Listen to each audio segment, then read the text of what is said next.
こんにちはなのだ。この動画ではゲームの動きを見ながらゲーマーには正直どうでもいいプログラマーのディープで細かすぎる視点からゲームの設計を深掘りしていきたいと思うのだ。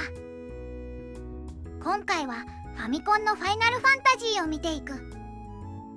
レトロゲームのプログラム技術を語るならナーシャ・ジベリさんを忘れてはいけないのだ。ファイナルファンタジー1、2、3や聖剣伝説2をプログラムした伝説的な人で、プログラムを見るだけで他の人が作ったゲームとは明らかに違いを感じるレベルだったりする。では早速見ていくのだ。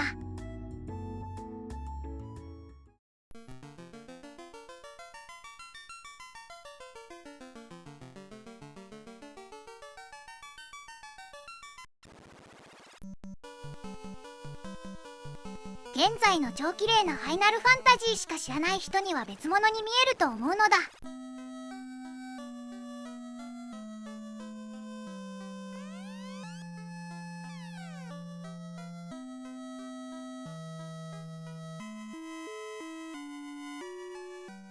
まずは最初のテロップの表示だが、文字が少しずつ浮かび上がり、映画のような演出をしている。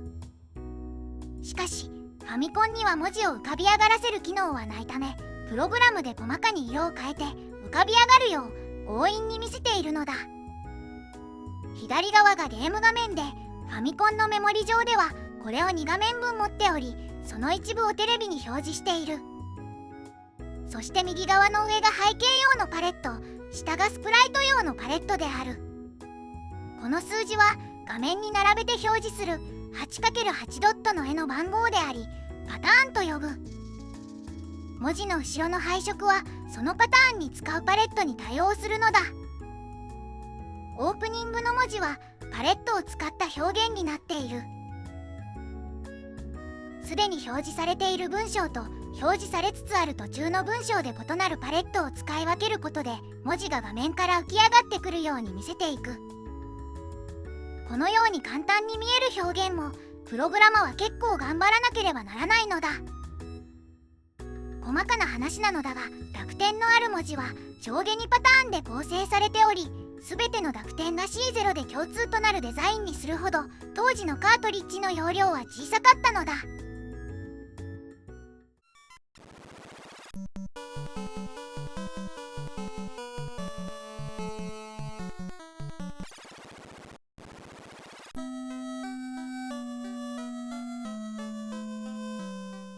この場面転換では上下から黒い帯が広がるなんてことのない演出に見えるのだが、さらっと流してはいけないのだ。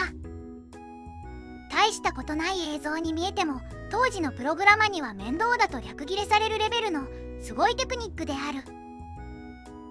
ファミコンの画面は縦方向に262本のラインで構成されており、1秒間に60回の周期で左上から右へ、上から下へとこれらのラインに沿ってドットを順番に描画している。このラインを操作線と呼ぶ。ファミコンにはこの操作線の情報を細かく知る方法はないので、使う命令の速度を綿密に計算し、期待する操作線に来た時に画面の表示をオン・オフと切り替えるという神業なことをしているのだ。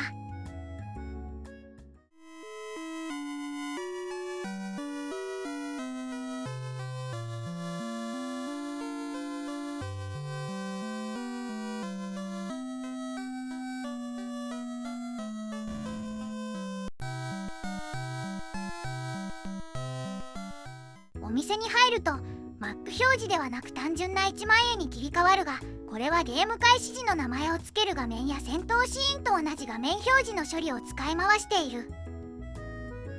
開発工数を短くできるのでお得な使い回しなのである。次にこのマップ上を歩く人の描画についてだが、画面の左端付近で画面を出入りするキャラクターは急に現れ急に消えるのだ。上隅付近でもキャラクターは急に現れ急に消えたりする。対して画面の右端付近で画面を出入りするキャラクターはスムーズに出入りする。下隅付近でもキャラクターはスムーズに出入りするのだ。これは画面の横幅が256ドットであるのに対して、スプライトの座標の指定も1バイト、つまり0から255の範囲で指定をさせるためだ。キャラクターが左へ移動すると、横座標は4、3、2、1、0と減っていく。さらに左へ移動すると、本来はマイナス1になるところを6502では数値が循環し、255として扱われ、画面の右側に表示されてしまうのである。そのため右隅や上隅まで来たら、そのスプライトをプログラムで消してあげるのである。正直面倒なのだ。一応ファミコンにはこの現象を目立たなくするため、左端の8ドットを非表示にする機能があるのだが、残念ながらスプライトは横16ドットなので隠しきれない。左端を非表示にする機能を強引に無効にするとこうなるので、ないよりはマシなのだ。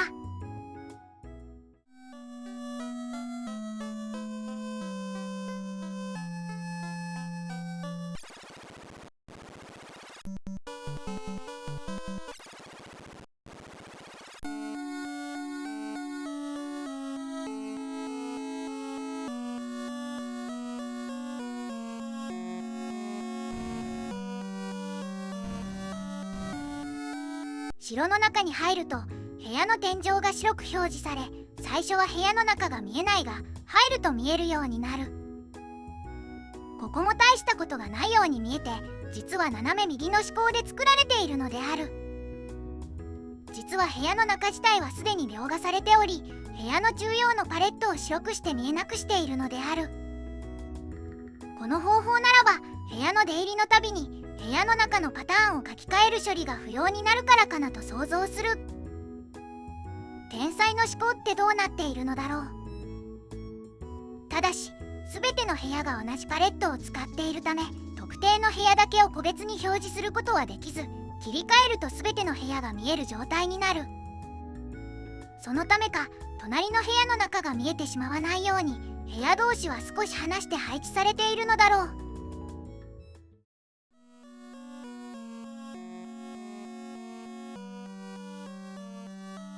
移動中に表示されるウィンドウだが、スムーズに現れて、そして消えていく。現在キャラがいるのはここなのだ。ウィンドウを開くときは事前に隣の画面にウィンドウを描画してから、操作線の描画ごとに隣の画面に切り替えているのだ。ここまで来ると天才というのもある意味怖くなってくるのだ。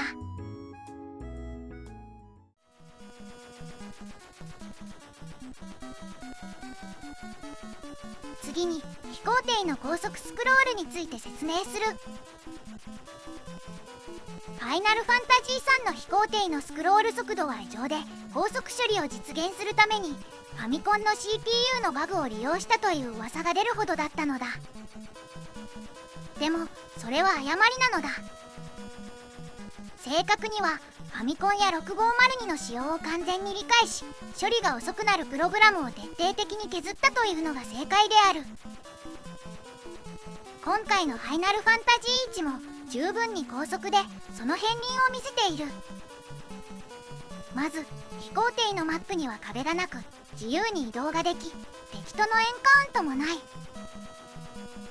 さらにマップの上下左右はつながっており循環しているなど、高速化の邪魔になるならゲームのルールさえプログラマーの趣味に寄せていたようだ。高速化に対する思いはソースコードを見るとよくわかり、プログラマであるナーシャさんの徹底ぶりがはっきりと伝わっている。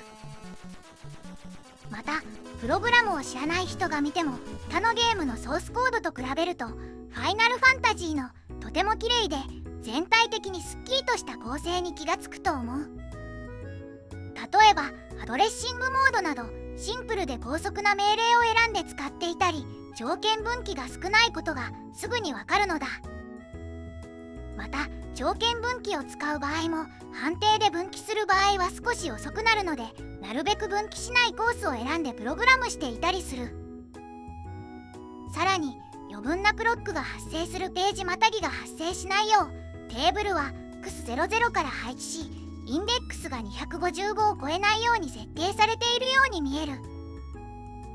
さらに見ていくと論理演算を多用している点が見られるのだ。例えばアドレス0046は移動手段を格納するエリアで1を徒歩、2をカヌー、4を船、8を飛空艇として使っている。一般的なプログラマであれば0から3といった連番でデータを格納しそうなのだが、ここでは各ビットごとに意味を持たせている。これは判定処理でビットで見た方が少し早く処理ができるからなのだ。細かなところでは、例えば赤枠のようにパターン番号がバラバラなところは設定する値を一つずつ読み込む必要がある。しかし青枠のように同じ番号のところは一つ読み込んだ値を使い回すなどして読み込み回数を減らしていたりと、一つの画面の中でも状況に応じて高速化をしているのだ。高速化のために飛行艇の移動ルールを制限したと話したが、他にも同じ思想が見られる点がある。例えば戦闘中の効果音はノイズチャンネルだけで鳴らしており、音楽は止めない。他のゲームでは効果音を鳴らす際に音楽の一つを止め、そのチャンネルを効果音に使うことがよくあるが、この小さな負荷も嫌ったのだろうか。このようにあらゆる部分で徹底した高速化を行うことで、あのファイナルファンタジーは生み出されたのである。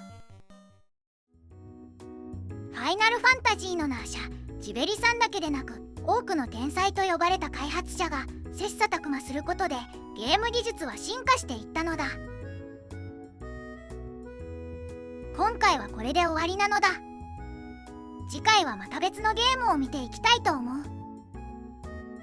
では今日はここまで。バイバイ。